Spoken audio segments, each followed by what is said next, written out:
আপনি কি আপনার মাকে বদলাতে পারবেন? তাহলে জাতীয় সঙ্গীত তো বদলানো যাবে না। এটা ইমোশনের বিষয়। মানে দলগুলো মনে করেন যে ভালো ফলোর পাচ্ছে, তো তারা তাদের আদর্শ মানুষের মাঝে প্রচার ও প্রসার করার লক্ষ্যে কাজ করবে, এটাই স্বাভাবিক। বোধহয় যেগুলো কাজের কাজ নাই সেগুলো না নিয়ে তারা হচ্ছে অকাজ নিয়ে ব্যস্ত আছে। দেখেন, কারণ তো ব্যাখ্যা করতে গেলে অনেক বিষয় চলে আসবে। এখানে জাতীয় সঙ্গীতের বিষয় যেহেতু দুইটা পক্ষ দাঁড়ায় গেছে, একটা পক্ষ চাচ্ছে জাতীয় সঙ্গীত পরিবর্তন, আর একটা পক্ষ চাচ্ছে যে না, এই জাতীয় সঙ্গীত থাকবে। ইতিমধ্যে আমরা গতকালকেও দেখেছি টিএসসিতে প্লাস অন্যান্য বিশ্ববিদ্যালয়, চট্টগ্রাম বিশ্ববিদ্যালয় সহ সারা দেশে একযোগে জাতীয় সঙ্গীত গাওয়া হয়েছে। মানে এটা প্রতিবাদ স্বরূপ, যারা চাইছিল পরিবর্তন করবে তাদের প্রতিবাদে এটা করা হয়েছে। তো এখানে আমি মনে করি যে সাধারণ জনগণকে প্যানিকড অবস্থায় না রেখে প্রত্যেকটা জাতীয় দল, মানে রাজনৈতিক দল, জাতীয় রাজনৈতিক দল বা গভর্নমেন্ট এটা সুস্পষ্ট একটা ব্যাখ্যা দিতে পারে, তাহলে আর মানুষের মধ্যে মনে করেন যে এই ধরনের ভেদাভেদ বা মানুষের মধ্যে যে এক ধরনের আতঙ্ক তৈরি হয়েছে। একটা দল চিন্তা করতেছে হ্যাঁ আমাদের জাতীয় সঙ্গীত চলে গেল, আরেকটা দল বলতেছে না এই জাতীয় সঙ্গীত আমাদের না।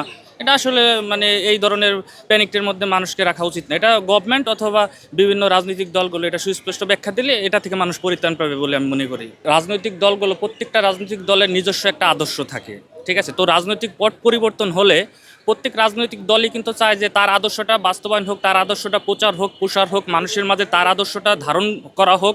এটা প্রত্যেকটা রাজনৈতিক দলের উদ্দেশ্য বা লক্ষ্য থাকে।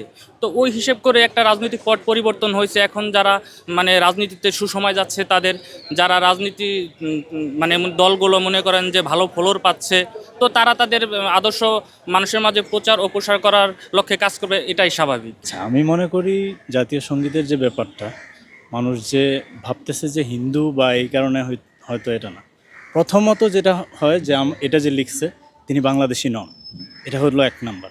মানে এটা এই গণ্ডগোলটা সৃষ্টি হওয়ার কারণগুলো আমি বলতেছি যে এটা একটা কারণ। আর একটা কারণ হতে পারে, আপনি অন্যান্য দেশের জাতীয় সঙ্গীত শুনলে দেখবেন যে ওনাদের জাতীয় সঙ্গীতের মধ্যে গায়ের রোম দাঁড়িয়ে যায়, এরকম একটা কোনো অনুভূতি সৃষ্টি হয়। সেক্ষেত্রে বাংলাদেশের যে জাতীয় সঙ্গীত, আমার সোনার বাংলা, আমি এটাকে ছোট করছি না, কিন্তু কথা হচ্ছে এইটা শুনলে আপনি স্তিমিত একটা ফিল পাইতেছেন। এই জন্য আমার মনে হয় যে কাজী নজরুল যেভাবে তার ইয়ের মধ্যে দিয়ে যেগুলো তার গানগুলো লিখছিল বা এইগুলো লিখছিল, সেগুলোর মধ্যে একটা শরীরের মধ্যে জোশ চলে আসে, জাতীয় সঙ্গীতটা দেশের প্রতি একটা জোশ চলে আসে। সেক্ষেত্রে এটা হতে পারে একটা কারণ যে এটা গানটা তেমন না, এটা হতে পারে। আর অন্যান্য কারণ তো আছেই। আপনি কি আপনার মাকে বদলাতে পারবেন? তাহলে জাতীয় সঙ্গীত তো বদলানো যাবে না। এটা ইমোশনের বিষয়। আমি বললাম আর বদলানো গেল, এটা কখনো হতে পারে না। জাতি সম্মান একটা ইমোশনের বিষয়। এটা আমাদের ঐক্যবদ্ধতার প্রতীক। সুতরাং জাতীয় সঙ্গীত নিয়ে কোনো ধরনের বিতর্ক আসলে এটা কাম্য না। আমি মনে করি যারা এগুলো করে তারা উদ্দেশ্য প্রণোদিতভাবে করে, এবং তারা কোনোভাবেই দেশপ্রেমিক নয়, এবং তারা কোনোভাবে গণ অভ্যুত্থানের চেতনার সাথে তাদের যায় না। তারা এগুলোর বিরোধী আসলে, এবং চক্রান্তভাবে এগুলো করা হচ্ছে, দেশের ঐক্য নষ্ট করার জন্য এগুলো করা হচ্ছে আর কি। জাতীয় সঙ্গীত আমাদের স্বাধীনতার পরবর্তী সময় থেকে চলে আসতেছে দীর্ঘদিন ধরে। তো এটা হুট করে পরিবর্তন আসলে আমাদের ভেতরও নাড়া দেয় যে আমরা এতদিন যেটা অন্তরে লালন করে আসছি, সেটা আসলে হঠাৎ করে পরিবর্তন করলে এটা মেনে নিতে আমাদের কষ্ট হয়।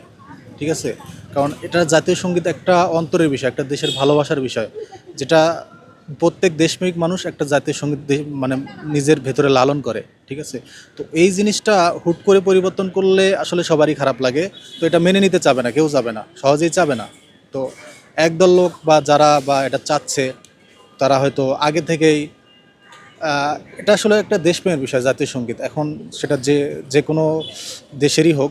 আসলে এখন দেশে রাজনৈতিকভাবে পরিবেশ পরিস্থিতি বেশি ভালো না। সবাই যে যার মতো করে রাজনৈতিক আখের গোছানো নিয়ে ব্যস্ত, কেউ হয়তো চেতনা বিক্রি নিয়ে ব্যস্ত।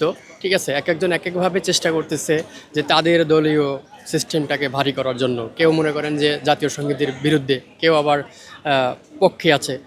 আসলে কি যে আসলে মুসুর নেই ঢেকি ঘরে চাঁদ, কি যেন একটা বাগধারা আছে না, ওরকম হয়ে গেছে বিষয়টা। হচ্ছে যে আপনার এইগুলো কেন, আপনি দেশের অন্য অন্য কত সেক্টর আছে, হ্যাঁ, দেশের যে দুর্নীতি, ক্রাইসিস, সমস্যা, বেকারত্ব, এই সমস্ত বিষয় নিয়ে আপনারা আলাপ আলোচনা করেন, আপনি জাতীয় সঙ্গীত নিয়ে পড়ে আছেন। মানে বোধহয় যেগুলো কাজের কাজ নাই সেগুলো না নিয়ে তারা হচ্ছে অকাজ নিয়ে ব্যস্ত আছে। আমি আসলে সবসময়ই চাই যে এই জাতীয় সঙ্গীত যেভাবে আছে ওটাই বহাল থাকুক, আর চেঞ্জের পক্ষে আমি না।